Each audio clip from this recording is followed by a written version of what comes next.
Good morning, children. Now we have to start. What do you mean by excretion in animals? We have seen transportation in animals. Okay. Now we will see how the excretion takes place. First of all, we will look into the definition of excretion. What do you mean by excretion? Okay. So start page number 126. Recall how carbon dioxide is removed as waste from the body through the lungs during exhalation, है ना. जब हम breathing करते, when we breathe out, we release CO2. It is part of excretion only. We are exhaling the CO2. Also recall that the undigested food is removing during digestion. Okay, जब हम हमारा food digest हो जाता है तो क्या होता है, जो वेस्ट प्रोडक्ट होता है it is also released through digestion. Let us now find out how the other waste materials are removed from the body. So gas release होता है हमारे बॉडी से CO2, है ना, थ्रू एक्सहेलेशन. सेकेंड, हमारे जो वेस्ट मटेरियल होते हैं जो हमारे डाइजेस्टिव पार्ट से मिलते हैं वो भी हमारे रिलीज होते हैं. Along with that there are many other impurities which are present in our body which has to be released. Okay, तो वो क्या है और वो कैसे रिमूव होता है, that we will see. You may wonder where these unwanted materials come from, है ना. So when our cells perform their functions, certain waste products are released. These are toxic and hence needs to be removed from the body. The process of removal of waste produced in the cells of the living organism is called excretion. The parts involved in excretion form the excretory system. Okay, so excretion क्या होता है कि जो waste products generate होते हैं during metabolic activities, है ना, when oxygen reach into through reach to the cells and other the nutrients also, है ना, तो क्या होता है वहाँ पे ब्रेक डाउन होता है ऑफ फूड, है ना, हमने रेस्पिरेशन पढ़ा है. सो जो मेटाबॉलिक एक्टिविटीज जो वहाँ पे दैट टेक्स प्लेस, तो क्या करती है वो टॉक्सिक जो मटेरियल होता है वो भी जनरेट करती हैं अलॉन्ग विद देम. तो that has to be remove from our body and that takes place through the process known as excretion. And the parts which are involved in this excretion process, they are known as excretory system. Now we will see excretory system in humans. The waste which is present in the blood has to be removed from the body. How can this be done? A mechanism to filter the blood is required. This is done by the blood capillaries in the kidneys, है ना. तो kidney है, it is the main part, it is one of the main part of the excretory system. तो जो हमारे जो that metabolic activities होती है सेल्स में, तो जो वेस्ट प्रोडक्ट होता है वो किससे हो क्या होता है, वो they get mixed with the blood. So the blood has to be purified. तो वो कहाँ प्योरीफाई होता है, in the kidney through blood capillaries. हमने पढ़ा था ब्लड वेसल्स, है ना, blood vessels then blood capillaries हमने पढ़ा था ये. When the blood reaches the two kidneys it contains both useful and harmful substances, है ना. ब्लड के अंदर एनर्जी भी होती है, दैट वो न्यूट्रिएंट्स भी होते हैं that flow that circulate through our body. Along with that there are toxic chemicals also which are present in the blood. ठीक है, the useful substances are absorbed back into the blood. The waste dissolved in water are removed as urine. From the kidneys the urine goes into the urinary bladder through tube-like ureters. It is stored in the bladder and is passed out through the urinary opening at the end of a muscular tube called urethra. Okay. तो क्या होता है कि जो useful चीज़ें होती है वो ब्लड के अंदर रह जाती हैं, एंड हार्मफुल जो होती हैं they get filtered through the kidneys and they are removed as urine. ठीक है, तो किडनी से कहाँ जाता है, किडनी में जाता है दैट ब्लड, एंड देन जो यूरिन होता है उसमें से जब एब्जॉर्ब होकर जो यूरिन होता है that urine goes into the urinary bladder and then from there it goes to the ureter and ultimately it it is passed out from the body through urethra. Okay, so the kidney, ureters, bladder and urethra form the excretory system. So this is the basic design, basic explanation of human excretory system. इसका जो detail में है that you will learn in higher classes. An adult human being normally passes about 1 to 1.8 liter of urine in 24 hours. The urine consists of 95% water, 2.5% urea and 2.5% other waste products. We have all experienced that we sweat on a hot summer day. The sweat contains water and salts. Buju has seen that sometimes in summer white patches are formed on our clothes, especially in areas like underarms. These marks are left by salts present in the sweat. है ना, कि ये तो हमारी urinary excretory system थी, ठीक है, in which the toxic materials were passed out from the body through urine. अब हम क्या करते हैं, जब गर्मी का मौसम होता है तो हम स्वेटिंग होती है, हमको स्वेटिंग होती है. तो you must have observe in your white shirt also, है ना, जो आपका यूनिफॉर्म होता है, आप उसमें भी देखा होगा कि आपके अंडर आर्म्स में वो ब्लैकिश हो जाता है, और कुछ कलर्ड आप कपड़े पहने तो वहाँ पे वाइटिश पैचेस बन जाते हैं, वाइट पैचेस बन जाते हैं. तो क्यों होते हैं? बिकॉज जो स्वेट होता है, sweat consist of water as well as dissolve salts. जो सॉल्ट्स होते हैं हमारी बॉडी में वो भी उसके अंदर प्रेजेंट होता है, ठीक है. तो उसकी वजह जब वाटर इवेपोरेट होता है तो पीछे हमारा जो वाइट जो होते हैं वो वाइट पैचेस वो सॉल्ट की वजह से वहाँ पे हो जाता है, वो सॉल्ट प्रेजेंट होता है वहाँ पे. Does sweat serve any other function? We know that the water kept in an earthen pot is cooler. This is because the water evaporates from the pores of the pot which causes cooling. ठीक है, जैसे देखो हमारा जो मटका होता है तो मटका हमेशा ठंडा रहता है, अगर पानी भरा होता है उसके अंदर वो ठंडा रहता है. क्यों? क्योंकि उसमें से इवेपोरेशन जो है वो कंटिन्यूसली होता रहता है. तो लाइकवाइज स्वेट क्या करता है? It regulates our body temperature. Okay, now see blue boxes. The way in which waste chemicals are removed from the body of the animal depend on the availability of the water. Aquatic animals like fishes excrete cell waste as ammonia which directly dissolves in water. Some land animals like birds, lizards, snakes excrete a semi-solid white colored compound uric acid. The major excretory product in human is urea.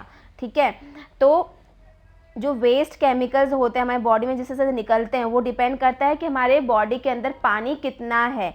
जो अगर aquatic animals होते हैं वो directly ammonia उनकी body से वो release होता है. जो कुछ लैंड एनिमल्स हैं, जो बर्ड्स हैं, लिजार्ड्स हैं, स्नेक्स हैं, वो क्या करते हैं? सेमी सॉलिड होते हैं, मतलब उनके अंदर वाटर कंटेंट कम होता है तो वो यूरिक एसिड डायरेक्टली वो रिलीज़ करते हैं. और जो ह्यूमंस होते हैं वो उनकी जो वेस्ट होता है उसके अंदर 95% वाटर होता है क्योंकि हम पानी पीते रहते हैं, है ना. Sometimes a person's kidney may stop working due to infection or injury. As a result of kidney failure, waste products start accumulating in the blood. Such persons cannot survive unless their blood is filtered periodically through an artificial kidney. This process is called dialysis. है ना. आपने सुना होगा कि जो हमारे senior citizens होते हैं लाइक दादा दादी, है ना, जो काफ़ी एज के हो जाते हैं तो उनके कभी कभी क्या होता है किडनी जो है वो it stops working properly. As a result उनको क्या होता है कि उनके अंदर वेस्ट प्रोडक्ट जो होता है, वेस्ट मटेरियल जो होता है, मेटाबॉलिक वेस्ट, वो एक्यूमुलेट होना स्टार्ट हो जाता है. तो उसकी वजह से दे में suffer from various diseases also, है ना. तो उस टॉक्सिक मटेरियल को निकालने के लिए doctor often use artificial kidney, उसको बोलते हैं डायलिसिस. ठीक है, डायलिसिस के थ्रू उनके ब्लड को प्योरीफाई किया जाता है. Now see page number 128.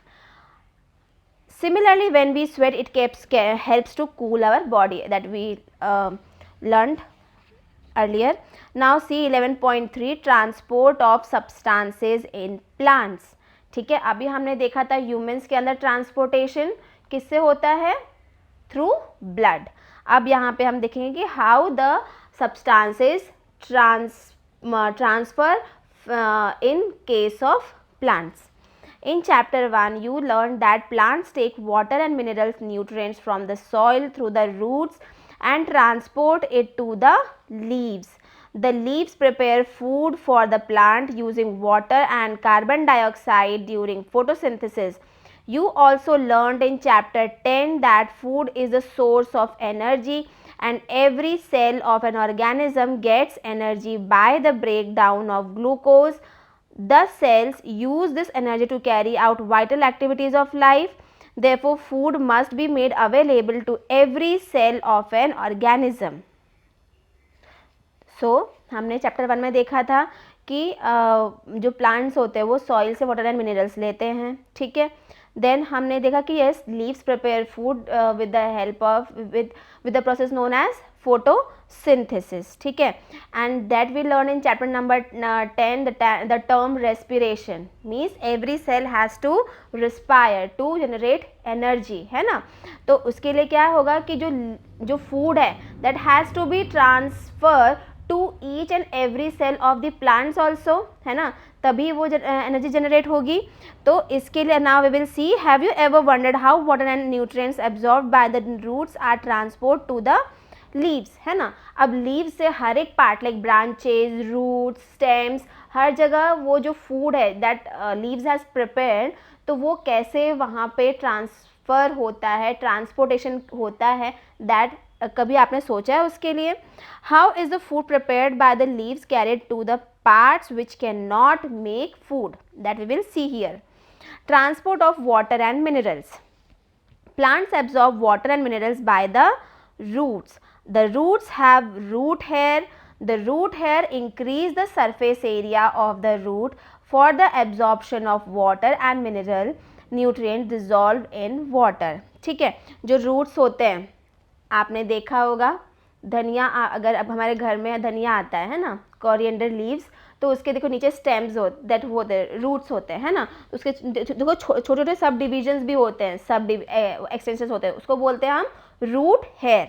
तो रूट हेयर क्या करता है, वो रूट की सरफेस एरिया को बढ़ाता है, मतलब वो और ज़्यादा फैल जाता है, जिससे कि रूट है वो वाटर एंड मिनरल को अच्छे से जो डिज़ोल्व है वहाँ पे सॉइल में जो डिज़ोल्व है उसकी सरफेस एरिया बढ़ जाए, मतलब वो मैक्सिमम एरिया से वाटर एंड न्यूट्रिएंट्स जो है वो एब्जॉर्ब कर सके. The root hair is in contact with the water present between the soil and particles. तो वो जो रूट हेयर होता है वो जो वाटर सॉइल और पार्टिकल्स के बीच में जो वाटर ट्रैप्ड होता है उसको उसके कॉन्टैक्ट में वो आता है. Can you guess how water moves from root to the leaves? What kind of transport system is present in plants, है ना. हमेशा हम जानते हैं कोई चीज़ ऊपर से नीचे जाती है मीन्स ग्रेविटी की फोर्स की वजह से, है ना. बट यहाँ पे सॉइल के पास से नीचे से वो लीव्स के पास जा रहा है वाटर एंड मिनरल्स. कैसे जाता होगा, कभी आपने सोचा है ये? वेल, बुजू is right. Plants have pipe-like vessels to transport water and nutrients from the soil. ठीक है, जो प्लांट्स होते हैं उनके अंदर ट्यूब लाइक वेसल्स होते हैं जिसके थ्रू जो है वाटर और न्यूट्रिएंट्स जो है वो सॉइल से होते हुए वो लीव्स में जाता है. The vessels are made of special cells forming the vascular tissue. A tissue is a group of cells that perform specialise function in an organism. Cell से जो टिश्यूज़ बनते हैं, टिश्यूज़ जो है उनके अपने एक स्पेसिफाइड फंक्शन होते हैं that they have to perform. The vascular tissue for the transport of water and nutrients in the plant is called the xylem. That you have to remember. Okay, जो tissue plant water and minerals को from root to leaves जो पहुंचाता है वो कौन होता है? Xylem. Xylem forms a continuous network of channel that connects root to the leaves through the stem and branches and thus transport water to the entire plant. ठीक है, you know that leaves synthesize food. The food has to be transported to all the plants. This is done by the vascular tissue called the phloem. Xylem क्या करता है, water and minerals को root से लेकर के leaves तक पहुंचाता है। फिर लीव्स क्या करती है, वो खाना बनाती है, इट प्रिपेयर्स फूड। फिर अब फूड हम कैसे पहुंचाएंगे हर एक पार्ट को, तो उसका काम कौन करता है, फ्लोएम। ओके, फ्लोएम जो है वो फूड को from leaves to different parts of the plant वो उसको ट्रांसपोर्ट करता है। Now we will see activity 11.3. We would require a glass tumbler, water, red ink, a tender herb, for example balsam, and a blade for this activity. Pour water to fill 1/3 of tumbler, add a few drops of red ink to the water, cut the base of the stem of the herb and place it in the glass as shown in figure 11.8. Observe it in the next day. Does any part of the herb appear red? If yes, how do you think the color reached there? You can cut the stem across and look for the red color inside the stem. Figure 11.8b. ठीक है, क्या करना है आपको, एक glass tumbler लेना है, उसमें पानी डालना है, उसमें रेड इंक डालनी है। रेड आपके पास रेड है, ब्लू इंक है, ब्लू इंक भी आप यूज़ कर सकते हो। फिर कलरिंग आपके पास दैट ईटेबल जो कलर्स होते हैं हमारे, जो हम कलर्स यूज़ करते हैं इन मेकिंग फूड, है ना, तो आप वो भी यूज़ कर सकते हो। And a tender herb, tender herb means आप वो यूज़ कर सकते हो, लाइक कोरिएंडर लीव्स, है ना, कोरिएंडर जो होते हैं वो यूज़ कर सकते हो आप। ठीक है, तो and a blade for this activity, and blade use करना है आपको। पानी जो है 1/3 टम्बलर में भरना है, and then you have to pour, add some few drops of ink into the water. Okay, then cut the base of the stem, जो स्टेम का बेस है उसको कट करना है, and then you have to put that plant in that water for almost 24 hours. 12 yes, you can put for 24 hours, it will be safe, है ना, तभी आप you can see the changes more clearly. Does any part of the herb appear red? क्या कोई भी part जो है वो रेड हुआ है उसका? अगर हुआ है तो वो कलर वहाँ पे कैसे पहुँचा? You can cut the stem across and look for the red color inside the stem. आप वो स्टेम को कट करके आप उसमें देख सकते हो रेड कलर कैसे जा रहा है, means that you will see the spots, you can see in the figure 11.8b some spots है, रेड स्पॉट्स है, मीन्स थ्रू दैट जो है वो, through that pipe, that spots, that openings, उसमें से रेड इंक जो है वो different parts of the plant वहाँ पे गया है। From this activity, if we see that water moves up the stem, in other words, stem conducts water. Just like the red ink, mineral dissolved in water also move up the stem along with water. Water and minerals go to the leaves and other plant parts through narrow tubes that is known as xylem inside the stem. Now see page number 130, जिसमें हम देखेंगे transpiration. What do you mean by transpiration? Class 6 में पढ़ा था आपने transpiration कि plant release a lot of water by the process of transpiration, and इसकी activity भी होगी आपके क्लास 6 में कि एक पार्ट होगा, लीव का part, that you have to cover it with a polythene bag and you have to observe it, I think for 4 to 6 hours, है ना, and you have to put it in under the sun, है ना. तो then you will see after 6 to 7 hours when you will just open the polythene bag, you will see some droplets, water droplets, that is the transpiration process, है ना. तो plant absorb mineral nutrients and water from the soil. Not all the water absorbed is utilized by the plant. The water evaporates through the stomata present on the surface of the leaves by the process of transpiration, है ना. जो excess water होता है which has not been used in the photosynthesis for making food, तो वो क्या होता है कि वो through stomata it is released by the leaves, okay, and that process is known as transpiration. The evaporation of water from leaves generate a suction pull, the same that you produce when you suck water through a straw, which can pull water to great heights in the tall trees.